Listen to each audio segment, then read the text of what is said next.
Assalamualaikum warahmatullahi wabarakatuh. Selamat pagi Ananda semuanya. Hari ini kita akan membahas materi tentang tujuan pendidikan.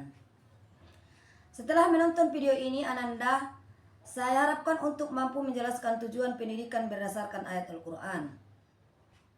Tujuan pendidikan adalah untuk mengembangkan potensi peserta didik agar menjadi manusia yang bermartabat, beriman, bertakwa, dan berakhlak mulia. Pendidikan juga bertujuan untuk mencerdaskan kehidupan bangsa dan membentuk peradaban bangsa yang bermartabat. Menurut Hasan Galunggung, setiap kegiatan pendidikan merupakan bagian dari suatu proses yang diharapkan untuk menuju suatu tujuan. Tujuan memiliki peranan yang sangat penting dalam menentukan sifat-sifat, metode dan kandungan pendidikan. Secara khusus, Al-Quran juga telah memformulasikan beberapa bentuk tujuan pendidikan berdasarkan pandangan wahyu. Tujuan pendidikan menurut Al-Quran dimaksud antara lain dapat ditemukan sebagai berikut. 1. Membina manusia agar mampu menjalankan fungsinya sebagai hamba Allah dan khalifahnya. Orientasi yang ingin dicapai oleh tujuan ini merupakan tujuan final dari hakikat eksistensi manusia sebagai ciptaan Allah Subhanahu wa taala di muka bumi ini, yaitu sebagai abdi dan khalifah fil ardi. Jika pendidikan Al-Quran diorientasikan pada misi dan fungsi kehidupan manusia, maka orientasi ini lebih bernuansa pada performansi manusia, yaitu bagaimana manusia seharusnya berkiprah sebagai khalifah Allah sekaligus hamba Allah. Tujuan pendidikan yang ingin dicapai Al-Quran adalah membina manusia guna mampu menjalankan fungsinya sebagai hamba Allah dan khalifahnya.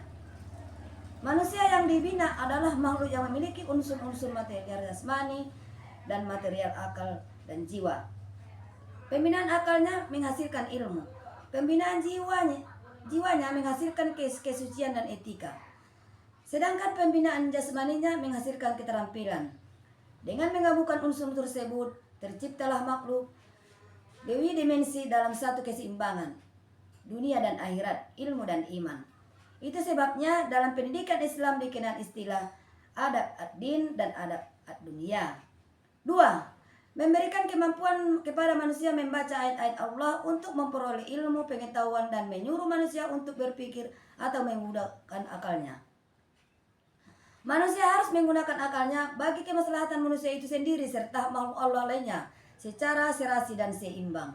Dengan potensi ini, manusia dituntut untuk mampu membaca segala tanda-tanda kekuasaan ayat-ayat Allah, baik secara tertulis dalam Al-Quran maupun yang tidak tertulis seperti jagat raya, untuk mengambil banyak pelajaran yang sangat berharga bagi kelangsungan hidup di atas bumi ini.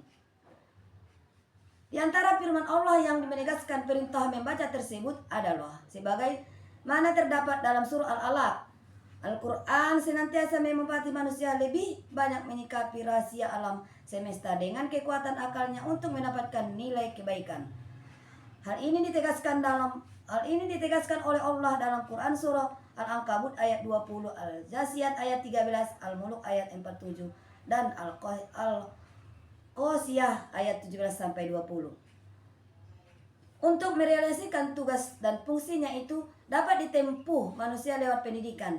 Dengan media ini diharapkan manusia mampu mengembangkan akal yang diberikan Allah SWT secara optimal bagi kepentingan seluruh alam semesta, baik untuk jangka pendek yaitu untuk kehidupan manusia di dunia maupun jangka panjang untuk kehidupan ukhrawi. 3. Mengenalkan manusia tentang hakikat dirinya sehingga mendapatkan keridhaan Allah SWT. Pada dasarnya, tujuan pendidikan dalam Al-Quran untuk mengenalkan manusia kepada dirinya sendiri. Tidak lain tujuan adalah agar manusia mampu lebih menyadari akan keberadaan dirinya di hadapan Allah Subhanahu wa taala. Seolah-olah manusia itu tidak ada artinya di hadapan Allah. Dengan adanya kesadaran akan diri tersebut, manusia akan berupaya agar lebih mendekatkan diri kepada Sang Penciptanya, bukan sebaliknya, melainkan pengingkaran terhadap segala perintah maupun larangannya. Tujuan pendidikan dalam Al-Quran tersebut pada akhirnya menjadi tujuan pendidikan Islam dalam rangka membentuk karakteristik manusia paripurna ataupun manusia seutuhnya, insanul kamil yang mampu menguasai berbagai pengetahuan melalui ayat Allah, baik ayat-ayat Qur'aniyah maupun ayat kauniyah. Sekarang sudah 3 tujuan pendidikan yang Ibu sampaikan kepada Ananda yang harus dipahami.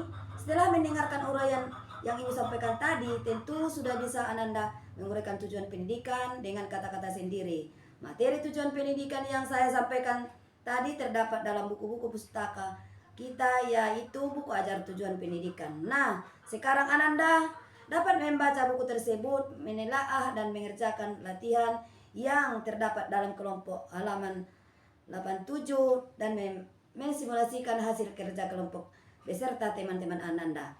Terima kasih sudah menonton video ini. Sampai bertemu video berikutnya dengan materi yang berbeda. Assalamualaikum warahmatullahi wabarakatuh.